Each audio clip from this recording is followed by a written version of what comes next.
Okay, everybody, so this is our 2004 Fleetwood Pioneer, and we bought her used a couple years ago, and we had been looking at RVs and they were so expensive we just couldn't afford it, and we'd been saving for one because I like to pay cash for things, so we had been saving for one for a while, and we happened upon this one up in Vacaville, California. A great family who have since become friends. We're selling it to raise money for a mission trip, and we purchased it from them. And we have done a few renovations to her outside. We took off the peeling letters that were on the front because they were faded and peeled and looked terrible. So we used a Whizzy wheel, and I can put that info in the link below or in the area below. But we took those off real pretty easy, and then just did a little bit of touch-up paint, nothing fancy. We're not professional renovators. This is not a trailer that's for sale. It's literally for my daughter and myself. We did add the scissor jacks on the bottom because it didn't have any when we purchased her, but everything else was pretty much great, and she was a steal of a deal, and it went to the money also went to a good cause. So we got our trailer, benefited a good cause, made some new friends, and it was great. But we've used it a couple of times, and we noticed that it felt real small, and there was some issues with wallpaper peeling because it had been just old, and probably humidity and some stuff too. Plus it was just the standard brown and beige and grays. So we wanted to fix some of the issues, but in trying to fix them, we just figured out that, we were going to peel off wallpaper and things like that. We might as well just go for it. So you can see from our construction zone that we pulled out the jackknife sofa. We've also pulled out the banquette, if you wish, table, and the two benches. It's just hard for bigger people, that would come with us, taller folks and stuff. We found that it was really hard for them to slide into the benches and stuff like that. We couldn't slide the bench out or put the table, slide the table. So it just didn't work for us. So we decided we were just going to take it out and start from scratch. So we took this out. So let me show you what we've gotten done so far. So there was some damage to some of the walls, and instead of ripping them all out and everything, we decided to try something a little bit fun. We found this beautiful, super thin plywood. I wouldn't say super thin, but fairly thin plywood. Looks bigger on the camera, honestly. So this nice, pretty plywood, if you wish. We got it at Lowe's. All of the stuff we get at Lowe's, so just so you know. They give our military discount, and they're super helpful, so I love Lowe's. So there's my Lowe's pitch. We did this, and we decided that we were going to, since the damage was on the bottom of the walls, and since we repaired the roof, the walls were all dried and stuff, we did prime them to seal them up and stuff, and then we actually cut this to fit the walls and created sort of a wainscoting. So here you'll see it on the bottom. So we went around the whole trailer. So here's where the table used to be, and here's where the jackknife sofa used to be. And it just felt real small. Like there was just this tiny little area right here to walk and stand, and that was about all you could do. And everything, all the cabinets were this wonderful fake wood pattern, if you wish. So I have friend Carlos, and his uncle Carlos came over because they're so talented, and you have to know your limits. So I had them come in, and they cut all the pretty plywood, and they put it on the base, and stapled it in, did all of that, got it all set, and then we put the chair rail along the top, and that sealed up the bottom. So any issues with the bottom, and it's really nice because it's, instead of that crappy wood, it's legit solid. I love it. And then we put that all in, and we did actual like real molding. So not the little molding that normally comes in an RV. We actually did real chunky molding. And then we decided we were going to paint it fun colors. Now, I will say a couple of things.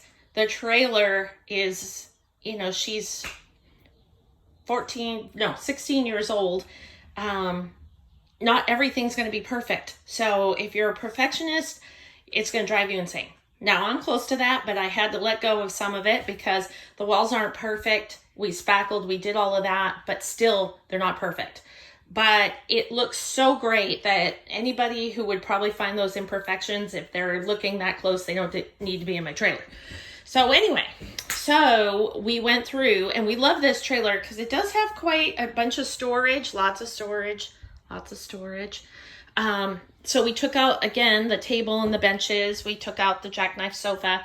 And then when we painted, we did use, and I'll share that with you guys here in a sec, we did use a bonding primer for the cabinets. Okay, we didn't prime these. We used a really high quality paint that had a primer in it.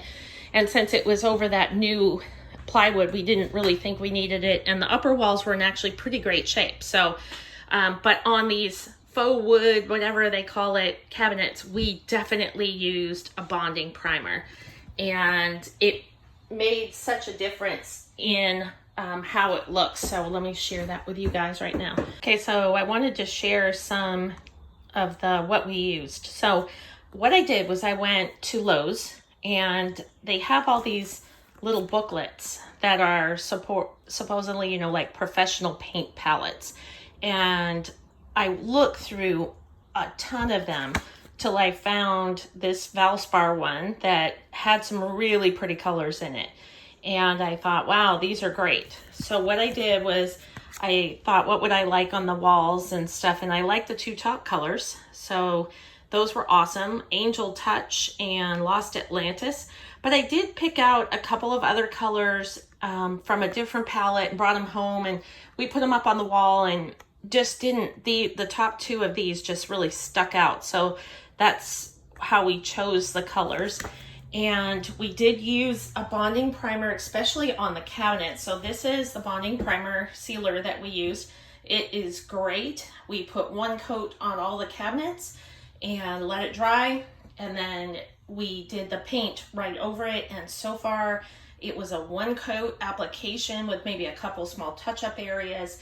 And it looks great and did great coverage. So we did use this Valspar primer. I thought about using Valspar paint, but honestly, the guy at Lowe's, who's super helpful, said this Sherwin-Williams one coat Perfection Infinity is their top of the line.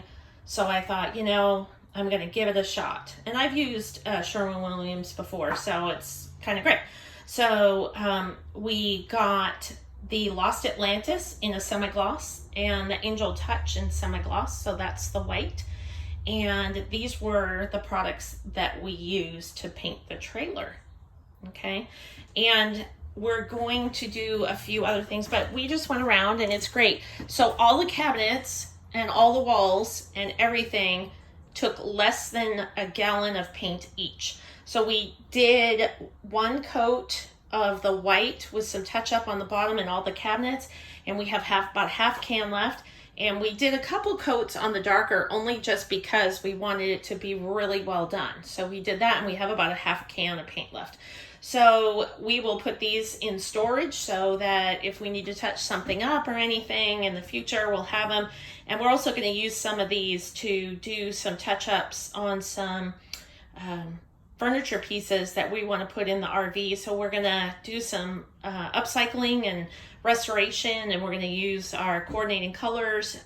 We'll use the bonding primer on those as well, and then paint them to go with the interior of the RV. So those are what we used. And then you can see that one of the reasons that we picked this RV is it has these great built-in drawers and everything. So we did all the cabinets, even in the bedroom. Okay, turned out great. And we just love it so far. It's awesome. So we didn't paint the top part of the bed yet because we actually had so much junk on it. But we will prime this and do the bonding primer and paint this as well. So it'll all be painted out. It'll look great.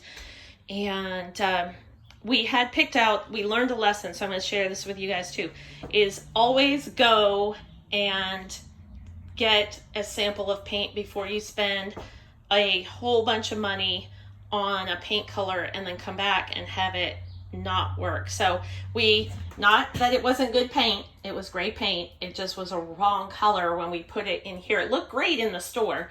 So what we did the second time was we went back and we got the little samples and we brought those back. It was worth the money to, be able to check them out and see in the actual space what colors we would like to use.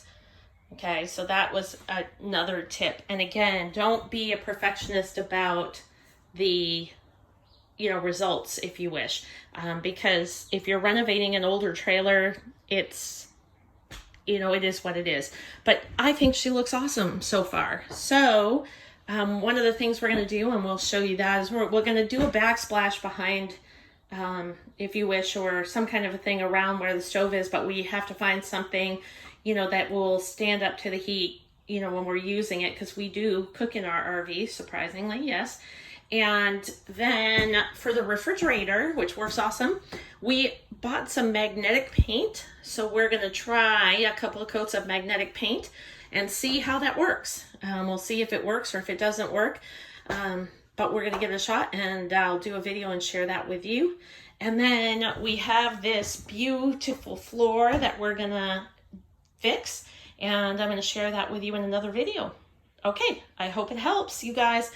It's so great to take an older trailer and turn it into something that's just one of a kind.